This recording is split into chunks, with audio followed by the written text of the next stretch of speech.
ناظرین اس وقت مذاکرات اور جنگ ساتھ ساتھ چل رہے ہیں اور اسی دوران امریکہ میں ایک ایسا واقعہ ہو گیا ہے جسے بہت ہی فیصلہ کن واقعہ کہا جا رہا ہے، جس نے امریکہ کو ہلا کے رکھ دیا ہے، جس نے پورے امریکہ کو سوگ میں مبتلا کر دیا ہے اور اس کو بہت ہی ڈیسائیڈنگ اور ٹرننگ پوائنٹ کہا جا رہا ہے اسرائیل کے لیے امریکی مدد کو۔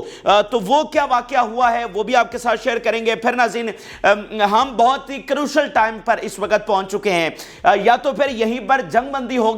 یا پھر ہم اب رمضان شریف میں داخل ہونے جا رہے ہیں، اور ساری دنیا کا اس بات پر اتفاق ہے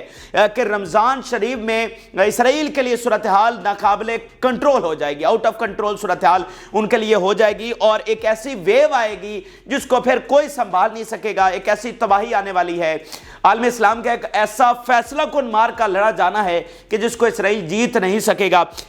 تو اس صورتحال میں اسرائیل کے شیطانی پلانز کیا ہے؟ پریشر بہت زیادہ بڑھ رہا ہے، امریکہ کے ہاتھ سے چیزیں نکل رہی ہیں، یورپ میں بہت بڑی تبدیلیاں آ رہی ہیں، اور دنیا انپریسیڈنٹلی ناظرین انپریسیڈنٹلی فلسطین کے ساتھ کھڑی ہو رہی ہے۔ حکومتیں اب بیانات سے بڑھ کر ایکشنز لینے پر مجبور ہو گئی ہیں، کیونکہ اسرائیل نہیں ہٹا تو اب وہ ایکشنز لے رہی ہیں، اور اس میں اسلامی حکومتیں شامل نہیں ہیں، لیکن مطلب غیر مسلم حکومتیں وہ فلسطین کے لیے ایکشنز لے رہی ہیں۔ دنیا کے عوام خاص طور پہ کرسچنز وہ اب ایکشن میں آ گئے ہیں، مظاہروں سے آگے بڑھ گئے ہیں۔ تو وہ تفصیلات آپ کے ساتھ شیئر کرتے ہیں، اور شیطانی پلانز کیا ہیں، ساری چیزیں آپ کے ساتھ شیئر کرتے ہیں۔ معاہدہ کہاں تک پہنچا ہے، اب آگے جنگ کیا رخ اختیار کرنے والی ہے جب ادھر سے یمن اور حزب اللہ اور یہ سارے اپنے حملے تیز کر رہے ہیں، اس کے پیچھے بیسیکلی مقصد کیا ہے۔ جن لوگوں نے چینل کو سبسکرائب نہیں کیا ان سے ریکویسٹ کریں گے کہ چینل کو ضرور سبسکرائب کر لیں تاکہ ہر آنے والی ویڈیو آپ تک پہنچ سکے۔ ناظرین سب سے پہلے جو امریکہ میں بہت بڑا واقعہ ہوا ہے، جس بالکل لٹرلی جس نے امریکہ کو ہلا کے رکھ دیا ہے، وہ آپ کے سامنے رکھتے ہیں۔ اور ناظرین ایک امریکی حاضر سروس مین ہے، پائلٹ ہے وہ حاضر، اس نے کیا ہے کہ واشنگٹن میں مظاہرہ ہو رہا تھا اسرائیلی ایمبیسی کے باہر، اور وہ وہاں پر جاتا ہے اور اس کے بعد وہاں پر خود سوزی کی کوشش کرتا ہے، اور اس میں وہ جان سے چلا جاتا ہے، ٹھیک ہے، اس میں اس کی جان چلی گئی ہے۔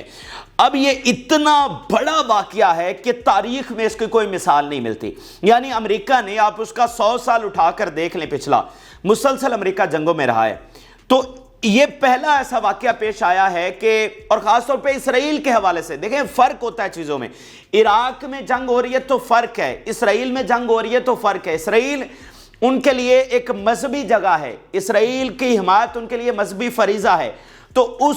اسے روکنے کے لیے اب مطلب ان کے حاضر سروس مین، جس کی تاریخ میں کوئی مثال نہیں ملتی، خود سوزیاں ایمبیسیز کے باہر آ کر رہے ہیں ساری دنیا کے میڈیا کے سامنے، اور یہ اکراس دی گلوب ساری دنیا کے میڈیا میں بھونچال آیا ہوا، خاص طور پہ مغربی میڈیا میں، امریکہ میں، مطلب پورا امریکہ اس وقت سوگ میں مبتلا ہو گیا کہ یہ ہمارے ساتھ ہو کیا رہا ہے۔ یعنی جارڈن میں 3 ان کے فوجی ہلاک ہوئے، تو پھر انہوں نے کیا حشر کیا، تو آج ان کے فوجی خود آ کر یہ اپنی جانیں لے رہے ہیں، تو یہ کہاں جا کر سلسلہ رکے گا، یہ جنگ کر کیا چکی ہے، مطلب ان کی فوج میں اتنی بڑی بغاوت، یہ مطلب جس کو سوچا بھی نہیں جا سکتا، وہ ان کو یہ فیس کرنا پڑ رہا ہے، مطلب ان کی فوج میں جس کی کوئی مثال نہیں ملتی، وہ اس حد تک ری ایکشن آ رہا ہے۔ اس کو بہت ہی اب ٹرننگ پوائنٹ کہا جا رہا ہے، یعنی مظاہرے پہلے بھی امریکہ میں ہو رہے تھے، وہاں پر سرویز ہو رہے تھے، وہاں پر اسرائیل مٹاؤ تحریکیں وہ کہہ رہے ہیں کہ امریکنز کہہ رہے ہیں کہ اسرائیل کو تو ختم ہی ہو جانا چاہیے، یہ مظاہرے ہو رہے تھے، لیکن اب وہ نیکسٹ لیول میں پہنچ چکے ہیں، اور وہ کہہ رہے ہیں کہ بھائی اگر ہمارے فوجی، مطلب ایک عام بندہ بھی فرق ہوتا ہے، پھر فوجی تو پھر فوجی اس کا ہوتا ہے نا، اس نے سارا دیکھا ہوتا ہے، جس نے جنگ فیس کی ہوتی ہے، تو اگر فوجی ظلم دیکھ کر ان کی ذہنی حالت یہ ہو گئی ہے یا اس حد تک اظہار یکجہتی کر رہے ہیں فلسطین کے ساتھ، تو اصل میں وہاں پر کتنا ظلم ہوا ہوگا، اصل میں وہاں پر کیا ہوا ہوگا کہ ان کے فوجیوں کی یہ حالت ہو گئی ہے۔ اور اس میں ناظرین ایک اور بڑا جو سینٹیمنٹ ابھرا ہے، اس میں ایک تصویر وائرل ہو رہی ہے جس میں امریکی فوجی خود سوزی کر رہا ہے، اپنی جان لے رہا ہے، اور جو اسرائیلی ایمبیسی کا گن مین ہے وہاں پر، وہ اس پر گن تانے ہوئے کھڑا ہے، ٹھیک ہے، اس کو بچانے کی کوشش نہیں کر رہا، اس پر گن تانے ہوئے کھڑا ہے۔ وہ تصویر اس وقت ہر طرف مغرب میں بہت زیادہ وائرل ہو رہی ہے کہ یہ اسرائیل ہے، ان کی وجہ سے ہمیں اتنا زیادہ نقصان بھگتنا پڑ رہا ہے، ٹھیک ہے، تو وہ بھی بہت بڑا سینٹیمنٹ کھڑا کر رہا ہے۔ اور اس حوالے سے ایک اور بات آپ کو بتا دوں کہ 1-1.5 ماہ پہلے یہ خبریں آئی تھی کہ فوج میں بہت زیادہ ریزنٹمنٹ ہے امریکی فوج میں کہ اسرائیل کا اس طرح ساتھ نہیں دینا چاہیے اور فلسطین کے ساتھ جو ہو رہا ہے وہ بہت ریزنٹمنٹ ہے، لیکن یہ خبریں آئیں ان کو دبا دیا گیا اور کہا گیا کہ یہ تو ایک معمولی سا اختلاف رائے ہے جو کہ ہوتا ہی ہے۔ تو اب وہ بات تمام کھل کر سامنے آ چکی ہے۔ یقین مانیے یہ واقعہ امریکہ کا پیچھا نہیں چھوڑنے والا ہے، یہ ساری صورتحال کو بدل کے رکھ دے گا۔ یہ بالکل ایک جسے کہتے ہیں نا کہ ٹرننگ پوائنٹ ثابت ہوگا امریکی مدد کے حوالے سے۔ یہ وہ واقعہ اس وقت ایکسٹریم لیول پر پریشر جو ہے وہ بائیڈن انتظامیہ پر پڑ چکا ہے۔ دیکھیں یہ معمولی چیز نہیں ہے بھائی، کہاں غزہ ہے، کہاں ہزاروں کلومیٹر دور امریکہ جو سپر پاور کہلایا جاتا ہے، دنیا کا نظام چلا رہا ہے، تو غزہ کی جنگ واشنگٹن کے اندر پہنچ چکی ہے۔ غزہ کی جنگ کی حدت واشنگٹن میں محسوس کی جا رہی ہے۔ مطلب آپ نے ویتنام لڑا، عراق لڑا، شام لڑا، لیبیا لڑا، افغانستان لڑا، کیا واشنگٹن میں یہ کچھ ہوا؟ تو اس غزہ کی حدت وہاں، پھر آپ پورے یورپ میں دیکھیں او بھائی کس طرح سے جو ٹیچرز ہیں وہ سٹوڈنٹس پر حملہ آور، سٹوڈنٹس ٹیچرز پر، جیوز مسلمز پر، مسلم جیوز پر، تو پوری ایک سوسائٹی کولیپس ہو رہی ہے۔ تو جس کو آپ نہیں جو ہے نا فیس کر سکتے، یہی ہم نے آپ کو بات کی تھی کہ امریکہ کبھی بھی اسرائیل کو نہیں چھوڑنا چاہتا، لیکن آنے والے وقت میں ایسے حالات پیدا ہو جائیں گے کہ امریکہ نہیں مدد جاری رکھ سکے گا، اور یہ اس سے بڑا آپ کے سامنے اب میں ثبوت کیا رکھوں۔ تو یہ ایک نئی ریالٹی ناظرین اس وقت پیدا ہو چکی ہے۔ تو اب اس نئی ریالٹی میں مذاکرات جاری ہیں، تو اب کیا صورتحال بنے گی اس نئی ریالٹی کے بعد؟ ناظرین سٹیٹمنٹس میں آپ کے سامنے رکھتا ہوں، پھر انالیسس بھی آپ کے سامنے پیش کریں گے۔ جیک سلون جو کہ نیشنل سیکورٹی ایڈوائزر ہے، وہ یہ کہہ رہا ہے the deal is still under negotiations. Israel, Egypt, Qatar, America have reached on understandings on basic features of the hostage deal. کہ کچھ بیسک چیزوں کے اوپر ہمارا اتفاق ہوا ہے۔ بیسک چیزوں میں نمبرز ہیں کہ کتنے فلسطینی چھوڑیں گے، کتنے اسرائیلی چھوڑیں گے، کچھ باقی چیزیں ہیں بیسک، لیکن جو مین ڈیڈ لاک ہے جس کی وجہ سے پہلے بھی مذاکرات ناکام ہوئے اور ابھی بھی اس پر ڈیڈ لاک قائم ہے، اور وہ ہے وڈرال اور مکمل جنگ بندی۔ یعنی اسرائیل عارضی جنگ بندی کرنے کے لیے تیار ہے، لیکن وہ کہہ رہے ہیں کہ ہم مکمل جنگ بندی نہیں کریں گے اور فوجوں کو وڈرا نہیں کریں گے۔ لیکن حماس کی یہی شرط ہے جس کی وجہ سے پہلے بھی یہ معاملات طے نہیں ہوئے کہ ایک تو مکمل جنگ بندی ہوگی اور دوسرا وڈرال ہوگا۔ یہ نہیں ہو سکتا کہ آپ 20 دن، 50 دن، 40 دن، 30 دن یہ کریں جنگ بندی اینڈ دین پھر بمباری کرنا شروع کر دیں، تو ایسا نہیں ہوگا۔ اب اس تازہ صورتحال کو حماس کس طرح سے بتا رہی ہے کہ کیا معاہدہ فی الحال ہوا ہے اور اس میں اسرائیل کیا شیطانی پلان چل رہا ہے، یہ میں انہی کی زبانی آپ کے سامنے کچھ بڑی امپورٹنٹ تفصیلات شیئر کر رہا ہوں۔ یہ المیادین نے خصوصی رپورٹ شیئر کی ہے جس میں وہ سورسز جو حماس کے سورسز ہیں ان کی جو ایگزیکٹ چیزیں ہیں وہ اس نے شیئر کی ہیں۔ اسرائیل obstructed reaching a final agreement and the meeting witnessed some insufficient changes in the Israeli positions. The gap is still large between the two parties, especially with Israel's rejection of a final ceasefire and complete withdrawal. کہ ابھی بھی gap بہت زیادہ ہے دو چیزوں کے اوپر، withdrawal کے اوپر اور مکمل جنگ بندی یعنی سیز فائر کے اوپر۔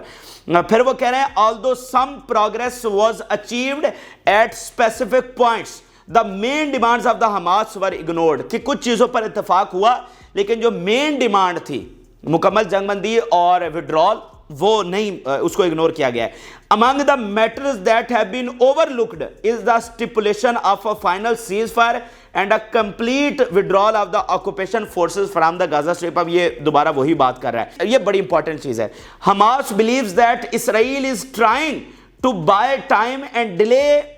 not reaching a final agreement because they will trigger an internal crisis of it. یہ انہوں نے بہت واضح انداز میں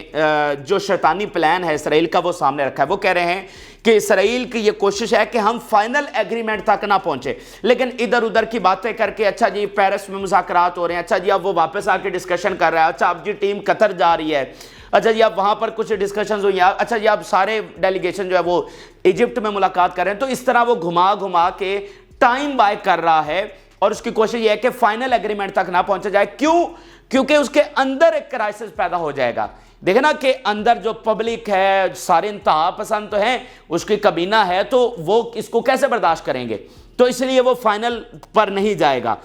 پھر انہوں نے کہا Hamas insist on the complete return of the displaced in the first place, کہ حماس نے یہ شرط رکھی کہ یہ جو سارے اب رفح میں جمع ہو گئے ہیں تو ان کو جو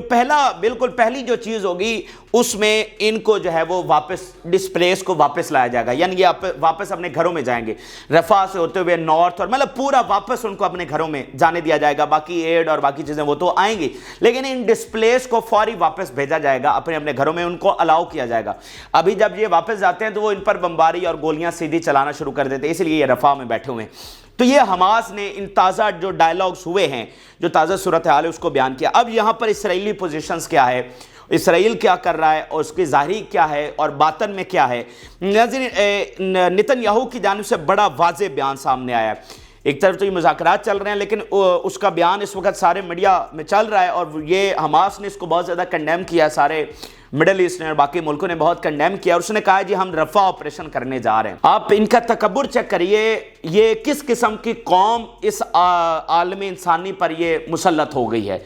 اس طرح کی قوم، مطلب جو نہ دیکھی گئی نہ سو، اتنی ظالم قوم، یہ مطلب کوئی نہ بات کے پکے ہیں، نہ کوئی اصول ہے، نہ کوئی ضابطے ہیں، مطلب دشمن بھی آپ کو ملے تو ظرف والا دشمن ہونا چاہیے، لیکن یہ بے شرم ترین اور ظالم ترین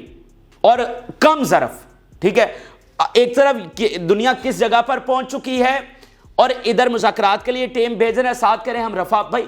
تم رفح پر آپریشن کر دو گے اور مذاکرات کرتے رہیں گے، یہ سارے حزب اللہ بیٹھی رہے گی، یمن بیٹھا رہے گا، باقی تنظیمیں اور ملک بیٹھے رہیں گے، یہ کیسے پاسبل ہے؟ تو یہ آپ سٹیٹمنٹ دیکھیے، نتن یاہو کہہ رہا ہے I do not know if we will reach an agreement on the hostage and if Hamas gives up unrealistic demands there will be an agreement. After starting the operation at Rafah, our operation in the Gaza Strip will end within a few weeks. If we reach an agreement on the hostages, the process at Rafah will be delayed a little, and if we do not reach an agreement we will move at Rafah. اب یہ اس میں کہہ رہا ہے کہ Hamas اپنی ان realistic demands چھوڑ دے، یعنی ان ریئلسٹک ڈیمانڈز کیا ہیں، جو کہ اصل میں تو وہ اصولی ڈیمانڈز ہے جو ساری دنیا کا موقف ہے کہ سیز فائر اور اسرائیل وڈرا کرے،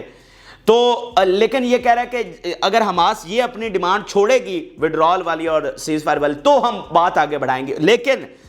آپ اندازہ لگائیے، کہہ رہے ہیں کہ بات آگے بڑھ بھی گئی، معاہدہ ہو بھی گیا تو بھی رفح پر آپریشن ہر صورت ہوگا۔ وہ کہہ رہا ہے کہ معاہدے کی صورت میں جو آپریشن ہے وہ تھوڑا سا ڈیلے ہو سکتا ہے،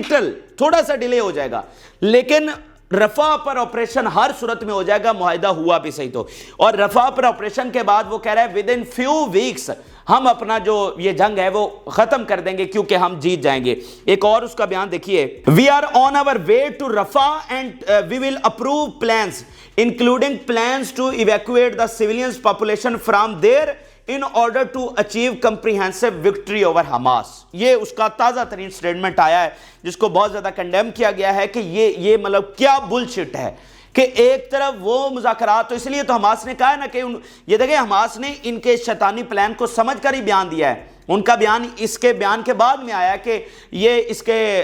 نتن یاہو کے بیان سے واضح ہو رہا ہے کہ یہ صرف ٹائم بائے کر رہے ہیں جو ادھر مذاکرات کا گھوسلہ کیا ہوا ہے اور اس میں کوئی حقیقت نہیں۔ یہ اس کے فائنانس منسٹر کا بیان دیکھیے، the negotiations are being conducted in a fictitious manner and I will vote against any deal as in the plan that was published، کہ اگر کوئی ڈیل ہو بھی جاتی ہے تو میں اس کے خلاف ووٹ کروں گا۔ تو یہ ان کے انتہا پسندانہ پلانز ہمیں پہلے بھی پتہ ہیں اور اس میں اب میرے لیے کوئی حیرانی اور نئی بات نہیں ہے، کیونکہ ہمیں پتہ ہے کہ وہ مطلب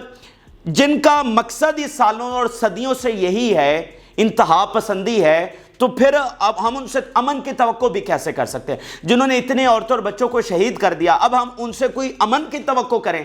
تو ہم پھر بے وقوفوں کی دنیا میں رہ رہے ہیں، بے وقوفوں کی جنت میں رہ رہے ہیں اور کچھ بھی نہیں ہے، ان سے امن کی توقع نہیں کی جا سکتی۔ اچھا، اب یہ تو ہو گئے اسرائیلی پلانز، اس میں اب حماس کہاں ہے، ایکسس آف ریزسٹنس کہاں ہے، دنیا کا ریئیکشن کیا ہے؟ دیکھیں ایک چیز تو اب بڑی کلیئر ہو گئی ہے کہ یہ بالکل واضح ہو گیا ہے کہ اسرائیل تو جنگ نہیں روکے گا، رفح پر وہ آپریشن کرے گا۔ دیکھیں بات کو سمجھے، وہ کہہ رہے ہیں کہ حماس سے اگر معاہدہ ہو بھی جاتا ہے تو وہ ڈیلے ہم صرف رفح پر کریں گے، حالانکہ حماس تو کبھی ٹروس پر جائے گی نہیں نا،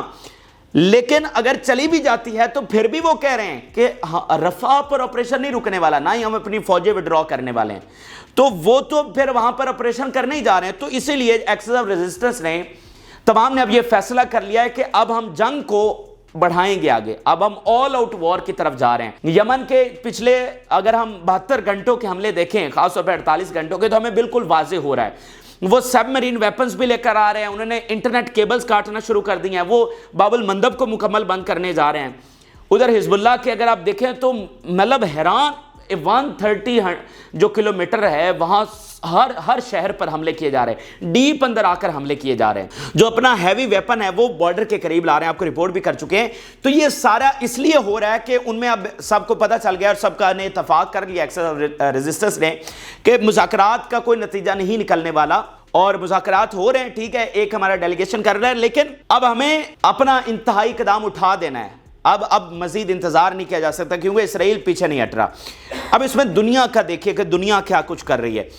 یعنی دیکھیں نا کہ ایک تو ان کے پلانز ہیں، کیا وہ ریئلسٹک بھی ہیں؟ دیکھیں فرق ہوتا ہے نا، فی الحال وہ پاور میں بیٹھے ہوئے ہیں، لیکن جتنا وہ ایزیوم کر رہے ہیں یا جتنا وہ پلان کر رہے ہیں کہ ہم یہ کچھ کر لیں گے، کیا وہ اچیو کر سکتے ہیں؟ تو ایکسس آف ریزسٹنس کی کاروائیاں ہمیں بتاتی ہیں، حماس کا تگڑے ہو کر کھڑا ہونا بتاتا ہے کہ نہیں کر سکتے۔ پھر دنیا کی پوزیشن دیکھیے، دنیا کیا دیکھ رہی ہے کہ کیا اسرائیل یہ سارا کچھ اچیو کر سکتا ہے۔ اس وقت ایک تو امریکہ کا میں نے آپ کو بتا دیا کہ وہ بہت ٹرننگ پوائنٹ ہے، دوسرا یورپ کی میں مثال آپ کو دیتا ہوں، اس میں سارے وہ ہنگامے، بینکس کا بائیکاٹ، ملینز آف پیپل باہر نکل رہے ہیں اور ایمبیسڈر نکالے جا رہے ہیں۔ اب آئرلینڈ آپ دیکھیے، آئرلینڈ نے کیا کیا ہے کہ سینکشنز لگا دی ہیں۔ آئرلینڈ اس کا جو فیڈرل ہے، مطلب یہ یوکے کا حصہ ہے آئرلینڈ، اس نے اسرائیل پر سینکشنز لگا دی ہیں۔ Irish senate voted unanimously to impose sanctions against Israel.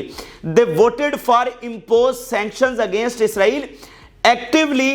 prevent the passage of US weapons through Irish airspace to Israel, advocate for an international arms embargo on Israel. یہ بہت important چیز ہے، بہت important. دیکھیں اس وقت Scott land اور یہ سارے ادھر ان میں یہ ڈسکشنز ہو رہی ہیں کہ ہم یوکے سے الگ ہو جائیں۔ اب آئرلینڈ وہ انہوں نے یہ پاس کیا، ایک تو سینکشن لگائے، اور دوسرا انہوں نے کہا ہے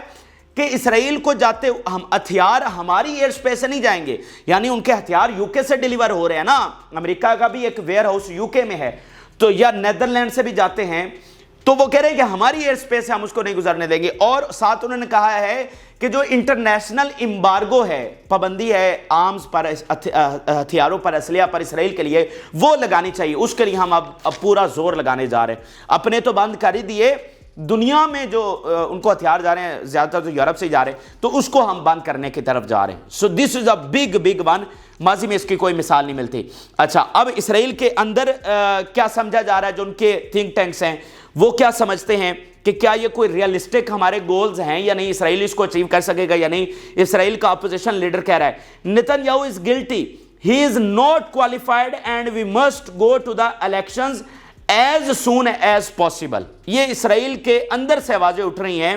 کہ ہمارے جو گولز ہیں وہ ریئلسٹک نہیں اور وہ اچیو ہونے والے نہیں ہیں۔ جارڈن کا کنگ کہہ رہا ہے the continuation of the war on Gaza during the month of Ramadan will increase the risk of conflict expanding۔ تو سب کا اتفاق ہے کہ رمضان میں معاملات تو بہت دوسری طرف جائے۔ میکرون کیا کہہ رہا ہے، پریزیڈنٹ جو ہے فرانس کے، we demand a ceasefire in Gaza and the entry of aid into the strip. We warn against practices and decisions that could increase tensions in Al-Aqsa Mosque during the month of Ramadan۔ سارے اس بات پر اتفاق کر رہے ہیں کہ رمضان شریف میں صورتحال اسرائیل کے ہاتھ سے نکل جائے گی، اسی لیے اس کو ان تمام چیزوں سے باز رہنا چاہیے، سیز فائر کر لینا چاہیے، وگرنہ اسرائیل کی تباہی ہے، وہ بچنے والا نہیں ہے۔ تو یہ ناظرین اس وقت کی صورتحال ہے، اور بیک گراؤنڈ میں آپ کو سارا پتہ ہے کہ کیا کچھ ہو رہا ہے۔ اب ناظرین اگر ہم دیکھیں کہ اب اس نئی ریئلٹی میں اگر ہم انالیسز کی طرف جائیں کہ بھائی اب کیا ہو سکتا ہے اور کیا ہوگا، چانسز کیا ہیں، یہ جو نئی ریئلٹی بنی ہے اب دنیا میں، تو جنگ کہاں پر کھڑی ہے۔ دیکھیں جنگ اگر ہم روکنے کے حوالے سے ڈسکشنز ناظرین کر لیں تو صرف دو ہی ایسے طریقے ہیں جس سے جنگ روکی جا سکتی ہے۔ دیکھیں روکنا اور لمبا چلانا بالکل مختلف چیزیں ہیں۔ حزب اللہ اور یمن جنگ رکوا نہیں سکتے، ٹھیک ہے، جنگ رکوا نہیں سکتے۔ جنگ میں لمبا چلا کر اسرائیل کو شکست دے سکتے ہیں، لیکن رکوانا بالکل ڈیفرنٹ چیز ہے۔ تو جنگ دو ہی طریقوں سے رکے گی، ایک تو یہ ہے کہ اگر حماس اپنی ڈیمانڈ سے پیچھے ہٹ جاتی ہے تو وہ عارضی جنگ بندی رکے گی، مکمل پھر بھی نہیں رکنے والی۔ دوسرا، اگر جنگ رک سکتی ہے تو وہ امریکہ جب سٹریٹ ٹاک کرے گا کہ جو کہ وقت آئے گا کہ اس کو کرنی پڑے گی یا اپنی امداد پیچھے ہٹانی پڑے گی، وہ اس صورت میں جنگ رکے گی، جو کہ فی الحال تو ہمیں نہیں پتا کہ اب رمضان سے پہلے کیا وہ تیار ہے اس جنگ کو روکنے کے لیے۔ تو دوسری صورت ہے کہ جب وہ نتنیاہو کو شٹ اپ کال دیں گے، نتنیاہو کو فارغ کریں گے، کیونکہ نتنیاہو کے ہوتے ہوئے کوئی امن نہیں ہو سکتا ہے، ٹھیک ہے۔ تو یہ دو صورتیں، صرف یہ دو صورتیں، اس صورت میں جنگ رک سکتی ہے۔ تیسری صورت کیا ہے؟ تیسری صورت یہ ہے جو کہ جس کے چانسز زیادہ ہیں، جو کہ آپ کہہ لیں کہ 70 to 80% جو جس کے زیادہ چانسز ہے کہ یہ ہوگا، وہ یہ ہے کہ رفح پر آپریشن ہوگا، وہ یہ ہے کہ جنگ آگے بڑھے گی، وہ یہ ہے کہ حزب اللہ جنگ میں آئے گی، وہ یہ ہے کہ یمن کی جنگ اور ایکسپینڈ ہوگی، وہ یہ ہے کہ یمن کے بعد ایران جنگ میں آئے گا، اینڈ دین ہم ایک علاقائی جنگ میں آلریڈی جا چکے ہیں، اور اس میں بھی اب مزید ایک اس سے بھی زیادہ بروٹل علاقائی، اینڈ دین پھر ایک ہم عالمی جنگ کی طرف جا رہے ہیں۔ دیکھیں عالمی جنگ کی بات کرنا یہ کوئی آسان بات نہیں ہوتی، یہ دیکھیں آپ کی ایک پریڈکشن ہوتی ہے حالات کو دیکھتے ہوئے، اور عالمی جنگ کا یہ مطلب نہیں ہوتا کہ یہ کوئی پرسوں عالمی جنگ چھڑ جائے گی، ویسے چھڑ بھی سکتی ہے، اب دنیا اس نیج پر پہنچ گئی، لیکن یہ ہے کہ مثال کے طور پر 6 مہینے یہ والی جنگ چلے گی، دین ہم الٹیمیٹلی ورلڈ وار 3 میں چلے جائیں گے۔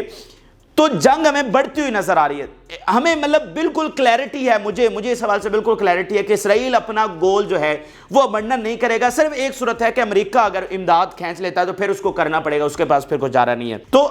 اسرائیل جو ہے وہ جنگ روکتا ہوا نظر نہیں آ رہا، وہ رفح پر آپریشن بھی کرے گا، حزب اللہ سے جنگ بھی کرے گا، تو حزب اللہ سے جنگ ہو جائے گی، رفح پر آپریشن ہو جائے گا، تو مصر کے جنگ کے بہت زیادہ چانسز ہیں۔ تو اصل بات یہ ہے کہ یہ کتنی کنفیوزنگ اور اتنی غیر یقینی اور اتنی لا حاصل جنگ ہے جس کی کوئی تک نہیں بنتی تھی، اسی لیے اس جنگ کو پریڈکٹ کرنا بہت مشکل ہے کہ آگے آنے والی صورتحال میں کیا ہونے والا ہے، کیونکہ یہ ایک ایسی کلین ہے، ایک ایسی بند گلی میں اور ایک ایسے دلدل میں صورتحال جا چکی ہے کہ یہاں پر کسی کو کچھ سمجھ نہیں آ رہی۔ لیکن کچھ چیزوں پہ بہت کلیئرٹی ہے کہ یہ جنگ بڑھتی ہوئی نظر آ رہی ہے، مطلب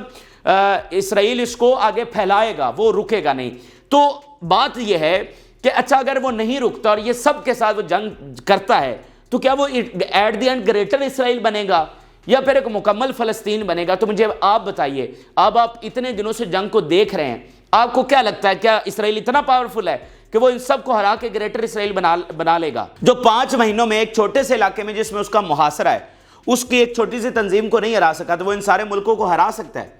تو آپ کو کیا لگتا ہے؟ اس کا جواب میں آپ پر چھوڑتا ہوں۔ یہ تازہ ترین اور اہم ترین حقائق ہے جو کہ میں نے آپ کے سامنے رکھے ہیں۔ آپ اپنی رائے ضرور آگاہ کریں۔ جن لوگوں نے چینل کو سبسکرائب نہیں کیا ان سے ریکویسٹ کریں گے کہ چینل کو ضرور سبسکرائب کر لیں تاکہ ہر آنے والی ویڈیو آپ تک پہنچ سکے۔ اجازت